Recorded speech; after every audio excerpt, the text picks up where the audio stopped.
বন্ধুরা, আমি যে জায়গাটিতে দাঁড়িয়ে আছি এটি হলো ধানসিঁড়ি নদী। ধানসিঁড়ি নদীর তীরে দাঁড়িয়ে আছি এই ব্রিজটির উপরে। আমার ডান পাশেও ধানসিঁড়ি নদী, বাম পাশেও ধানসিঁড়ি নদী। আপনারা দেখতে পাচ্ছেন খুবই সুন্দর চমৎকার এই ধানসিঁড়ি নদীর উপরে দাঁড়িয়ে থাকা ব্রিজটির উপরে আমি আপনাদেরকে দেখানোর চেষ্টা করছি। খুবই সুন্দর চমৎকার এই ধানসিঁড়ি নদীরতে আজকের কবি জীবনানন্দ দাশের সংগ্রহশালা এবং পাঠাগার ঘুরে দেখাবো। আশা করি আপনারা আমার সাথে আসিব ফিরে ধানসিঁড়ির তীরে এই বাংলায়। সেই কবিতার পংক্তি থেকে এই জায়গাটিকে খুবই সুন্দরভাবে তৈরি করা হয়েছে। দেখতে সুন্দর এই জায়গাটি এতই সুন্দর এবং চমৎকার মনোরম পরিবেশ এবং মনোমুগ্ধকর পরিবেশ, যেটি আপনারা না দেখলে বিশ্বাসই করবেন না। আপনারা দেখতেই পাচ্ছেন যে আমি আপনাদেরকে ঘুরিয়ে ঘুরিয়ে জায়গাটি দেখানোর চেষ্টা করছি।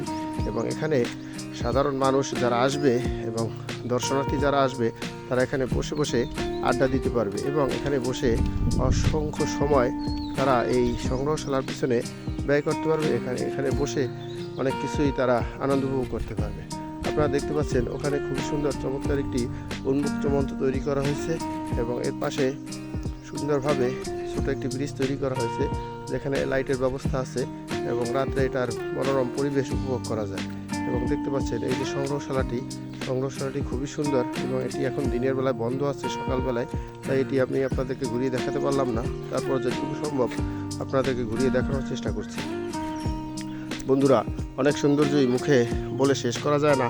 আপনারা দেখতেই পাচ্ছেন জায়গাটি খুবই সুন্দরভাবে তৈরি করা হয়েছে এবং এখানে বলা যায় যে প্রশাসনের যথেষ্ট সহযোগিতা এবং যথেষ্ট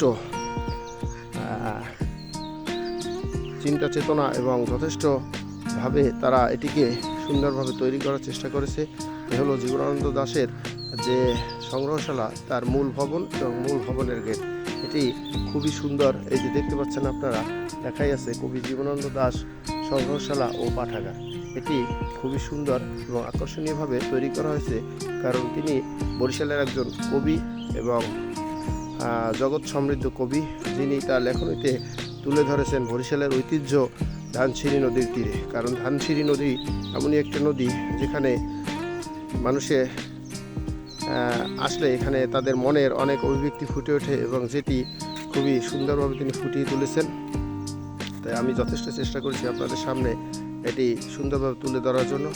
আপনারা আশা করি এটি আপনাদের কাছে ভালো লাগবে এবং যথেষ্ট ভালো লাগবে, কারণ আমি আমার পুরো ভিডিওতে আমি আপনাদেরকে খুবই সুন্দরভাবে এই জায়গাটি তুলে ধরেছি, কারণ এটি আমাদের বরিশালের ঐতিহ্য এবং বরিশালের গর্ব, যেটি আমি এই যে আপনাদেরকে দেখানোর চেষ্টা করছি। আপনারা দেখতে পাচ্ছেন এই যে এখানে 5টা 6টি ছাতার মতো তৈরি করা হয়েছে, যেটি মানুষ এখানে বসে তাদের